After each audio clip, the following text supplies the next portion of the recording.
Hello again. The High Court in Pietermaritzburg has given the now defunct VBS Mutual Bank the go-ahead to seize former President Jacob Zuma's assets. This after Zuma failed to repay a 6.5 million rand loan for refurbishments at his homestead in Nkandla.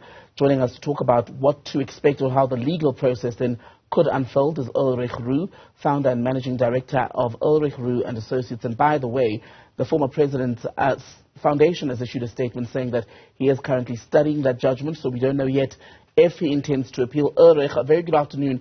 Thank you for your time. So 6.5 million rand is a lot. What would most possibly or usually be the first place that is targeted, or first items targeted for seizure in such a case? Hi, good afternoon, Thembekile. Thank you for having me. Yes, so I think we must just to give a bit of background, remember that VBS Bank has been placed under liquidation, and what the process now entails is that they need to try and recover as much outstanding funds for the bank in order to properly liquidate the bank and to do a proper distribution account of what they've recovered and what will be paid out to shareholders, etc., to wind up the bank. In this instance, Jacob Zuma obtained a loan in his personal capacity, and that loan still needs to be repaid to VBS Bank, and the liquidators are now knocking on his door in order to repay that loan. So they issued summons against him, claiming that the loan must be repaid, and he did not defend that summons. They obtained a default judgment against him, and the default judgment now allows the bank to recover the 6.5 million rand. Obviously, if there are no funds available to recover that amount with, then they will be attaching his assets in his personal name and then selling those assets at an auction in an attempt to recover that loan on behalf of the bank.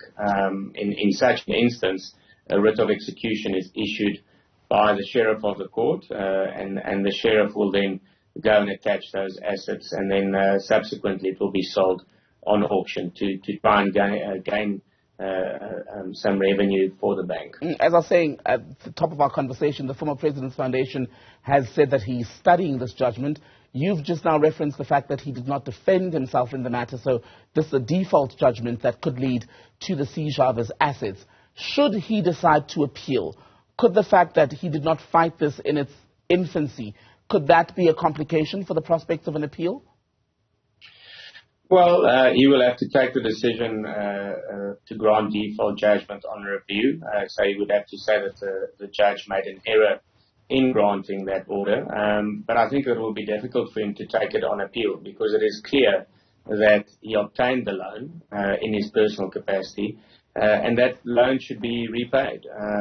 I've read in articles and the court papers that it was a monthly repayment of 70,000 rand per month. And the fact of the matter is that if he does not adhere to that loan agreement, and he did not make payments, as he did not, then the bank is entitled to reclaim the full amount of the loan, and that is exactly what they are doing now. So I think that his grounds to take it on review or on appeal are very limited, and I don't think that decision will be overturned very easily. So, the best advice that his legal advisors could give to him is to reach some agreement with the liquidator of VBS Bank pertaining to the repayment of the loan that is owed to them. And we see, people who are at the wrong end of a default judgment entering into such negotiations often, because it is in the best interest of the liquidator to recover as much funds as possible for the bank. And it is obviously also in Jacob Zuma's interest not to have all of his personal assets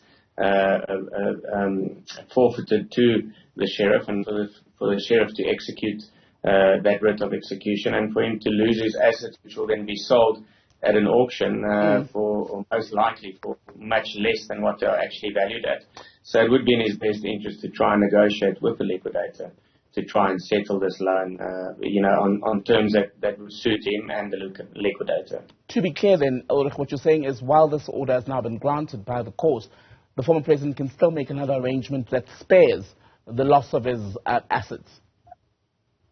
Yes, certainly. The liquidator will have to consider any offer made by him. Of course, if the liquidator does not accept such an offer, then they will proceed to act in accordance with the default judgment and have that writ of execution enforced by the sheriff and then write up the assets. So when I say assets, it's anything that belongs to Jacob Zuma in his personal capacity. You know, it can be as mundane as a furniture set at his house, unless he can prove that someone else purchased it and that it belongs to someone else, then those assets will be taken possession of by the sheriff and then sold. Right. The Nkandla homestead does not belong to Jacob Zuma. It is registered in a trust, so they will not be able to attach and sell the property on an auction. But all of the personal effects, certainly.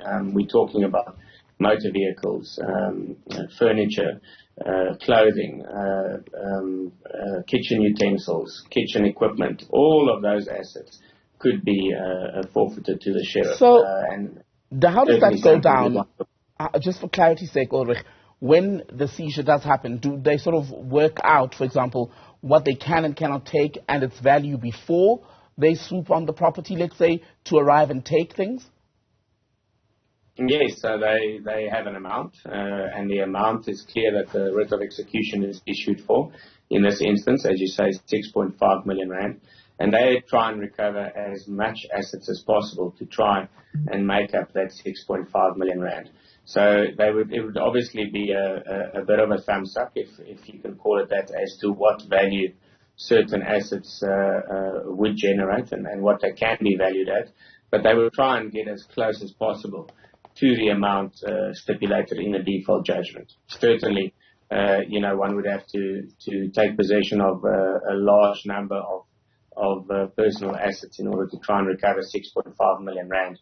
So they would most likely look at motor vehicles, if there are motor vehicles registered in Jacob Zuma's name, but then everything else belonging to him in his personal capacity will be taken possession of by the sheriff. You were saying earlier, I know that there are still other avenues, another arrangement that can be made for payment, right? But I wonder if that changes at all once the assets have already been seized. Can a person, such as the former president, save them once they're at the auction house or in the custody of the VBS liquidator? Well, certainly he could make an offer to buy back his own assets at an auction, because those funds would go to the liquidator at VBS Bank. But that would be quite a bizarre situation, to say the least, because one would just expect him to rather enter into an agreement. If he has funds to purchase his own items back at an auction, why not then just repay the loan that is lawfully owed to the bank? That would make much more sense legally. Ulrich, maybe you'll be able to pick up some more wall art from that auction if it does go ahead. But for now, thank you very much for speaking to us. Ulrich Roux is the Managing Director at Ulrich Roux and Associates.